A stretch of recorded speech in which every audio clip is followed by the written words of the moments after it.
le fou du bus préféré de mes 4 abonnés préférés. Parce que pour l'instant, il y a que 4 abonnés. Et je me disais, peut-être que je leur manque un petit peu. Ça fait un petit moment que je n'ai pas sorti de vidéo parce que je suis débordé. J'ai plein de trucs à faire. Mais bon, tout le monde a des problèmes, tout le monde est occupé. Donc, il faut bien que je sorte aussi quelques vidéos pour mes abonnés. Bref. Je cherchais un thème de vidéo pour cette vidéo qui sera surtout du freestyle. Il n'y a pas de script, j'ai rien préparé, rien que dalle. Juste, je me suis dit, il faut que je tourne une vidéo parce que même s'ils sont que 4, il faut qu'ils profitent pendant qu'ils sont que 4. Parce que quand il y aura des millions d'abonnés, ça sera plus compliqué pour moi de m'occuper d'eux. Voilà. Là, j'ai plus de temps, donc voilà. Bref. Le thème de cette vidéo sera on apprend de tout le monde et même des nouveau-nés. En fait, il faut partir du principe qu'on ne sait rien. Là, je m'en rends compte notamment avec les livres que je lis, dans mon business même, puisque le business est amené à évoluer. Mais de manière générale, on a tendance à très vite partir dans l'arrogance, dans le sens où, comme on sait quelque chose, on est persuadé de tout savoir. Alors que oui, savoir une petite partie, c'est tout savoir. Mais tout le reste, c'est tellement dense et immense que tu n'auras jamais fini d'apprendre. Il y aura toujours des trucs à apprendre. Quand je dis qu'on a à apprendre même des nouveau-nés, c'est au niveau de la respiration, par exemple. On est censé respirer profondément, donc gonfler le poumon en entier, ce qui fait que quand tu gonfles ton poumon, normalement ton nombril s'avance un peu. Il s'avance et il se recule quand tu expires, bref. Mais tu auras remarqué que quand tu respires, ça ne le fait pas parce que tu gonfles tes poumons à moitié. Ou peut-être un peu plus de la moitié aux 2 tiers, tu vois. Mais de manière générale, tu ne gonfles pas tes poumons correctement. C'est pour ça que les exercices de respiration sont extrêmement importants, que ce soit dans la récupération, dans le sport, dans la méditation. Très souvent, on te ramène à la respiration. Pareil, quand tu as une émotion trop forte, tu sens de la colère qui arrive, de la tristesse, tu inspires. Moi, je sais que quand je commence à sentir de la colère, notamment, j'étais quelqu'un d'extrêmement impulsif, on dirait pas, mais j'étais vraiment très, très impulsif. Mais maintenant, en fait, c'est très simple. J'ai ma technique. Quand je sens que la colère commence à monter, si jamais je ne l'ai pas inhibé dès le début, je prends une inspiration par le nez, profonde.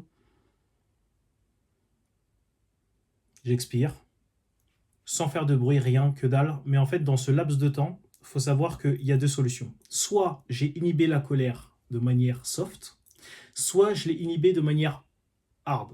Alors la manière hard, je donne le tips, ça peut aider tout le monde. Imaginons que vous rentrez dans une colère noire. Vous sentez qu'une colère noire va arriver, une vraie colère. Vous inspirez par le nez profondément. Ça va vous prendre, entre 3 et 7 secondes. Une longue inspiration profonde. Pas besoin de faire de bruit, ça sert à rien. Quand vous faites du bruit, en fait, vous ramenez à l'extérieur. C'est une perte de temps et d'énergie. Parce qu'en fait, vous voulez montrer à la personne que vous êtes en colère. Vous ne devez pas le montrer. Vous devez juste contenir la colère et l'inhiber. Donc, une longue inspiration par le nez. Mais dans le laps de temps de l'inspiration, vous faites comme un ordinateur. L'ordinateur, vous savez, quand vous ouvrez un logiciel, vous ouvrez une fenêtre. Moi, ce que je fais notamment, c'est que si la personne me met dans une colère, elle me manque de respect, par exemple, je vais inspirer profondément par le nez, je vais laisser le silence. La personne, en général, face au silence, elle se rend compte de sa connerie d'elle-même. Parce que son dialogue interne lui dit « Oh, je crois que t'as déconné ». Mais bref. Longue inspiration par le nez. J'ouvre une fenêtre. Dans cette fenêtre, je lui mets un maxi coup de coude. Un coup de coude qui m'envoie en prison. Je prends mon élan. Coup de coude.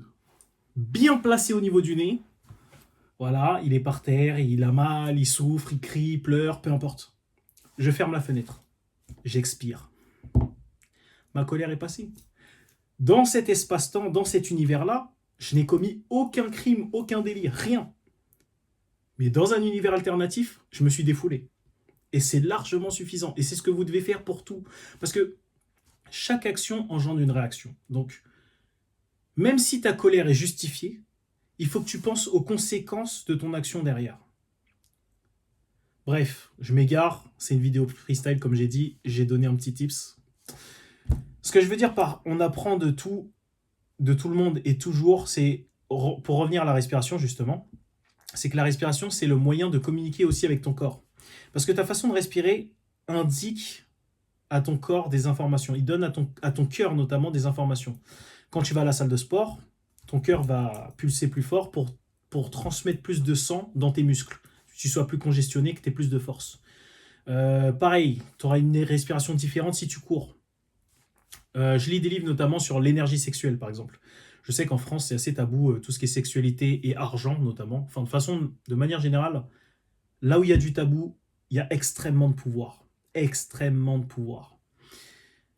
Et l'énergie sexuelle, c'est quelque chose d'extrêmement dense, que ce soit chez l'homme comme chez la femme, mais c'est quelque chose qui est gaspillé, dilapidé un peu n'importe comment. Euh, c'est une énergie qui est convertissable. Moi, je le ressens très rapidement à la salle. Quand je convertis, je peux soulever beaucoup plus lourd. Physiquement, on dirait pas, parce que oui, j'ai un physique archi sec, mais je suis aussi grand et élancé, ce qui fait que j'ai... En fait, je suis un peu un ovni, tu vois. On dirait moitié un skinny, moitié un mec stock, tu vois, et on sait pas où me placer. Bref. Mais en termes de force pure, ouais, en fait, on s'attend pas. On s'attend pas à ce que je puisse soulever aussi lourd, des charges aussi lourdes. Même moi, là, dernièrement, sur les squats, j'ai atteint un palier qui me semblait inatteignable. Donc, comme quoi, j'ai bien fait de lire des livres sur l'énergie sexuelle. Bref. Qu'est-ce que j'allais dire? Oui, notamment si je prends l'exemple du sexe. Le sexe est un sujet tabou, mais c'est aussi un sujet où tu peux en parler à n'importe qui, tout le monde te dira ouais, mais ça je sais, j'ai besoin de rien apprendre. Erreur, erreur, t'as toujours à apprendre. Même dans ta façon de parler, tu as à apprendre. Parler, c'est un truc que tu fais tous les jours. Tu dois encore apprendre. Parce qu'il y a des mots que tu ne connais pas, il y a des intonations que tu ne connais pas, des débits de parole que tu ne connais pas, des tonalités que tu ne connais pas. Il y a des milliers de façons de travailler et chaque personne reflète une version de toi-même. Je m'explique par cette affirmation. C'est que chaque personne est une version de toi avec des paramètres différents. Si on part du principe que... J'aime bien prendre l'exemple des jeux vidéo parce que c'est le plus simple. Mais dans un jeu vidéo, tu prépares tes paramètres à l'avance. Tu peux mettre des points dans la stabilité, l'intelligence, la force, peu importe. On part tous avec un paquet de cartes au départ et les règles du jeu sont les mêmes pour tout le monde. Alors oui, il y en a qui vont dire oui, mais il y en a qui naissent riches, il y en a qui naissent un tel, un tel. Arrêtez de vous baser sur des trucs extérieurs futiles, factices. Parce que tu naisses riche ou pauvre, ça change rien. Si, pauvre, tu as droit à l'ascension, tu as le droit de monter, tu as le droit à la montée. Et ça, c'est beau. Parce que tu pars de rien et tu obtiens tout. Alors que quand tu as déjà tout, ben, tu peux rien avoir en fait. Il est là le paradoxe. Bref, je m'égare. J'aurais dû faire un petit script. Oui, chaque personne est une version de toi-même et on est tous égaux sur les règles. Alors, les vraies règles, c'est quoi? C'est les lois de l'univers. Donc, la gravité, euh, cause et effet, de quoi, enfin, toutes ces lois-là, quoi. Face au feu, on est tous égaux. Face aux énergies, on est tous égaux. Enfin, l'égalité existe que sur ces domaines-là. Parce que l'égalité elle-même n'existe pas. Si on regarde juste en termes d'humain, en fait, si on se base que sur ces aspects factices, éphémères, ça, l'égalité n'existe pas. Parce qu'il y a un mec qui sera grand, il y en a d'autres ils seront petits, il y en a ils seront plus beaux, d'autres ils seront plus moches.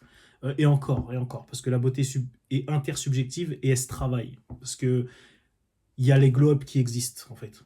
Et si une personne peut glow-up, tout le monde peut glow-up. C'est comme ça.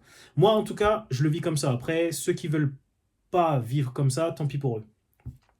Je pars toujours du principe que si une personne l'a fait, je peux le faire aussi. Voilà, c'est aussi simple que ça. Il y en a qui diront oui, mais tu sais pas, il y a tel paramètre. On s'en fout des paramètres. À un moment, il faut arrêter de vous brider sur des paramètres. La loi du chaos fait que vous pouvez obtenir des résultats extraordinaires avec des chemins improbables. C'est notamment ce que vous faites quand vous jouez au loto. Enfin, pour ceux qui jouent au loto. Quand vous jouez au loto, vous essayez d'obtenir un résultat improbable avec un minimum de chance. Alors pour le loto, ça vous semble normal, vous avez le droit, il n'y a pas de souci. Mais quand il s'agit de quelque chose comme vous-même, donc vous pouvez influencer les chances, parce que les chances de gagner au loto sont extrêmement minimales, mais les chances de toi de gagner, elles sont variables. Tu peux les changer. Et tu es en train de me dire non, ça me paraît impossible. Donc tu as une loterie ou dans laquelle tu peux tricher, et tu me dis ouais, non, c'est trop dur. Bon, après c'est ton dos. Hein. Il y a des. Comme je dis toujours, on vit chacun dans un serveur. Chaque personne a son propre serveur. Et il fait les règles de son propre serveur. Je m'explique. Il y a des gens qui sont gros. Bon, voilà, peu importe, tant pis. Voilà. Après, c'est pareil. Il y a des gens, quand tu dis oui, ils sont gros, ils se vexent. Non. Déjà, rien que le fait que tu te vexes quand on dit que t'es gros alors que t'es gros, ça pose un problème parce que ça veut dire que tu ne t'aimes pas. C'est aussi simple que ça. Il y a des gros, ils sont gros, ils disent oui, je suis gros. Ah, il y a des maigres, ils sont maigres, ils disent oui, je suis maigre. Enfin, peu importe. En fait, là où je voulais en venir, c'est que dans ton univers, il y a des règles. Et tu as des gros, par exemple, ils disent oui, mais j'ai essayé les régimes, mais les régimes, ça fonctionne pas sur moi. Ça, c'est la règle de ton serveur. Parce que je mets n'importe qui, je peux prendre n'importe qui, je le mets en déficit calorique, il perd du poids. Parce que c'est une règle. Cause-effet. J'utilise la loi sur laquelle on est tous égaux. Cause-effet. Et inévitablement, c'est inéluctable. Tous ceux que j'ai coachés jusqu'à maintenant, ils ont eu des résultats. Cause-effet. La technique est là, elle a été éprouvée maintes et maintes fois. Mon corps en témoigne, le corps de mon petit frère en témoigne, le corps de... J'ai un pote, il était ultra skinny, encore plus skinny que moi, qui était très skinny. Parce qu'à l'époque, moi, je pouvais faire le tour de mon poignet comme ça avec mon doigt. Je pouvais remonter jusque là. C'est dire à quel point j'étais skinny. Bref, mon pote était skinny aussi. Je lui ai fait un petit programme. Tac, note iPhone, je pouvais traquer. C'est-à-dire que quand il faisait ses séances, j'avais une notif. Pareil, au bout de 3 mois, 3-4 mois, il m'envoie un message, ouais, merci beaucoup, nanana, regarde mon physique et tout. Bah, c'est aussi simple, c'est aussi simple que ça. Régularité, travail. Inévitablement, il y a des résultats. Il y a des gens qui diront, oui, mais je comprends pas, oui, mais t'es pas sûr. Si, t'es sûr, c'est une certitude. En fait, c'est simple. Tu fais un truc un jour, peu importe les chances. Si on met un pourcentage de chance, allez, imaginons tu as 0,02 de chance que ça marche. Ok, bon. Le jour 2, tu auras un peu plus. Le jour 3, tu auras un peu plus. Le jour 4, tu auras un peu plus. Il te suffit de continuer jusqu'à ce que le multiplicateur soit assez bon pour que tu aies 100%. C'est aussi simple que ça, en fait. Il suffit de décomposer, de découper. Comme je dis toujours, imagine que c'est un gâteau. Tu dois le manger. Le gâteau est trop gros, tu ne peux pas le manger comme ça, tu vas être écœuré. Ok, tu fais quoi? Soit tu coupes le gâteau en petites parts, mais pour ma part, en tant que feignant, je vais le couper en parts tellement fines qu'elles me fondent sur la langue. Parce que même mâcher est un effort trop long pour moi. Quand je vais à la salle, c'est pareil. On pense que, oui, tu vas à la salle, t'es passionné de muscu. Je m'en fous de la muscu. C'est pas la muscu qui m'intéresse. C'est pas la muscu qui m'intéresse. J'en discutais avec mon père l'autre jour. Je lui dis, ouais, mais toi, t'aimes le sport. Je t'ai toujours vu faire du sport quand j'étais petit et tout. Il m'a dit, moi, j'aime pas faire du sport. J'ai dit, attends, j'ai dit, il faut que tu m'expliques là. Il me dit, j'aime pas faire du sport. J'aime la sensation que j'ai après avoir fait du sport. Et j'ai repensé à moi et la douche froide. J'aime pas prendre des douches froides, mais j'aime la sensation que j'ai quand j'ai fini de la prendre. Et c'est exactement là où vous devez en venir. Vous ne devez pas forcément chercher... En fait, vous devez apprécier l'action pour ce qu'elle vous rapporte, au lieu d'apprécier que ce qu'elle va vous rapporter. Parce que quand vous appréciez que ce qu'elle va vous rapporter, bah, vous donnez trop de pouvoir à cette chose. Donc ça veut dire que si tu ne l'obtiens pas, en fait, si tu ne l'obtiens pas, tu n'es pas heureux. Il est là le problème. C'est comme ceux qui disent quand j'aurai, je ferai. Quand je serai, j'aurai. Non, sois tout de suite, fais. Il faut faire pour être et être pour avoir. Il n'y a pas de. C'est pas quand tu as que tu es. C'est quand tu es que tu as. Bref, à bon entendeur. Quel autre sujet je voulais aborder Je vous avoue, là, c'est une vidéo un peu freestyle. Là, je rentre de la salle, je me suis levé tôt, j'ai bossé toute la journée, j'ai pas mangé. J'ai faim, mais je me suis dit, il fallait que je fasse une petite vidéo.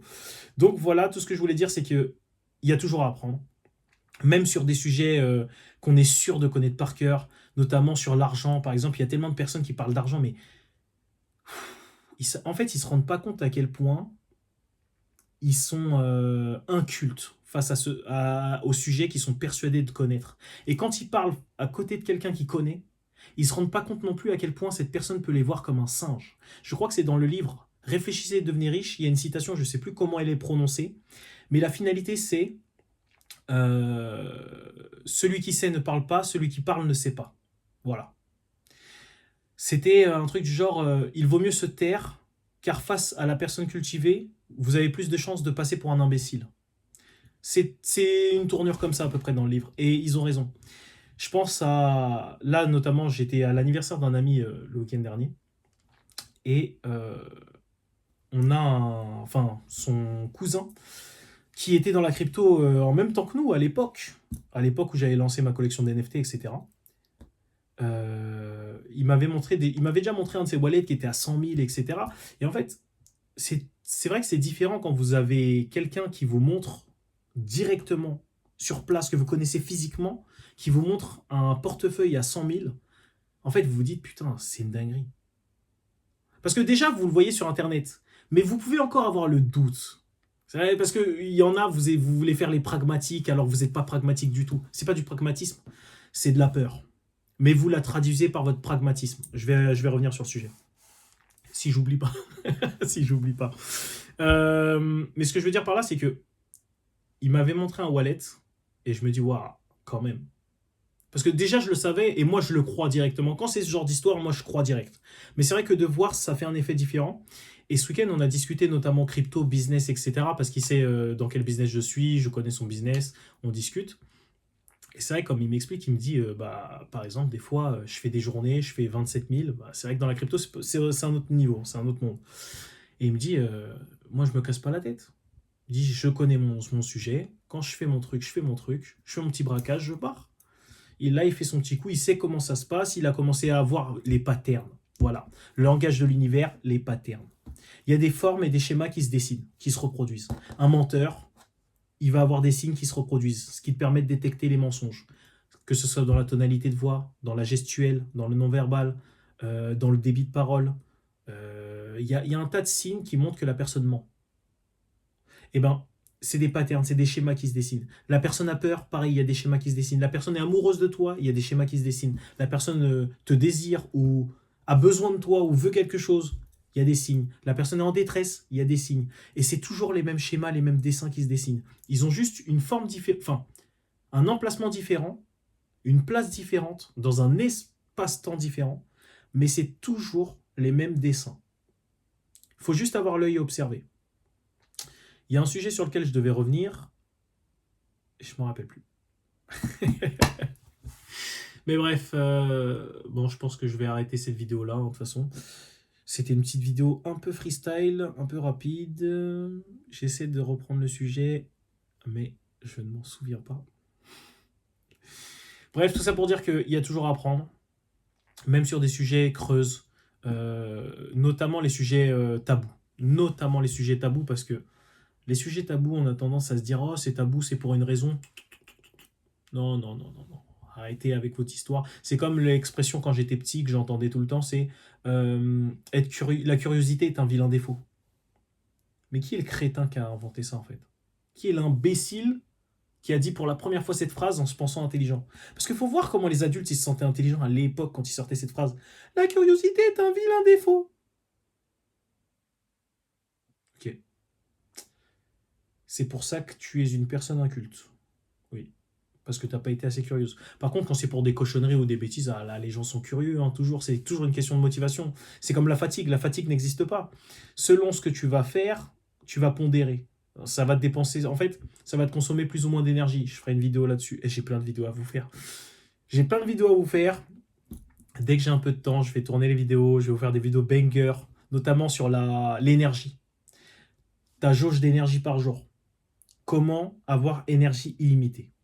Voilà, tout simplement. Parce qu'il y en a, ils vont dire oui, des fois je me lève, je suis fatigué, des fois j'ai pas d'énergie, je suis vide, et des fois j'ai trop d'énergie, je comprends pas. Ça, tu peux l'influencer, tu peux le gérer, et ta énergie limitée de manière générale, tous les jours, ta énergie limitée. C'est toi qui décides. C'est comme il y a des gens qui vous disent oui, mais si tu fais ça en début de journée, t'as ci, t'as ça. Je vais vous expliquer le cheat code pour avoir énergie limitée. Évidemment, il y a des fois où il faut dormir, faut pas abuser. Mais cheat code énergie limitée, productivité illimitée surtout. C'est ça ce qui est intéressant. Parce que avoir de l'énergie, si c'est pour regarder Netflix, ça pue la merde, ça sert à rien. J'ai des vidéos sur quoi d'autre à vous faire. Détecter les patterns, je crois. Et de toute façon, j'ai un calepin, il y a plus de 180 vidéos que je dois faire. Je procrastine pas. Mais la chaîne YouTube n'est pas ma priorité. Mais si vous me mettez en commentaire des vidéos que vous voulez sur des thèmes particuliers, moi je les fais. En tout cas, si c'est demandé, je l'ai fait. Comme ça, je sais qu'il y a une attente, il y a une demande, je fais la vidéo. Par contre, là, sur le coup, je suis en priorité sur mon business. Donc, voilà. Bon, portez-vous bien, bossez bien sur vos business, repérez les patterns, ayez l'œil.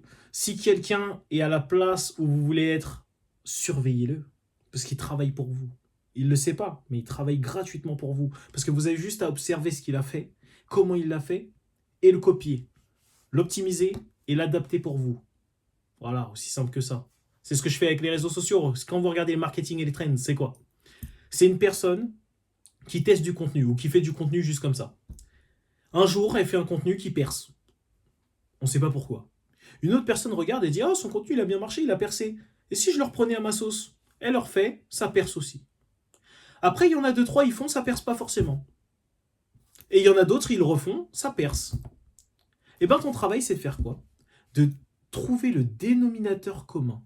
Quel est le point similaire entre tous ceux qui ont marché et ce qui est différent chez ceux où ça n'a pas marché? Recette magique. En fait, tu peux pas perdre. Tu peux pas perdre. C'est comme tu vois quelqu'un marcher. Tu vois, les gens, ils marchent. Et tu vois, il y en a deux, trois, ils essaient de marcher, ils tombent. Bah, tu copies tous ceux qui ont marché. Et ceux qui sont tombés, tu les copies pas. Aussi simple que ça. Bref, je sais que j'ai tendance à... Oui, il y a des gens, ils vont dire, oui, il a l'air arrogant, quand il parle, il est trop sûr de lui et tout. Je vais pas mentir, j'en ai rien à péter. J'en ai littéralement rien à péter. Ayez confiance en vous, c'est très important. Ne soyez pas arrogant. L'arrogance, c'est quoi? C'est quand votre parole n'est pas corrélée à vos actions. Imaginons, je sais pas, tu dis, ouais, moi je vais à la salle, je soulève 100 kilos en deadlift, je suis trop fort. Et puis en fait, tout le monde se dit, ouais, il est trop fort, ou pas.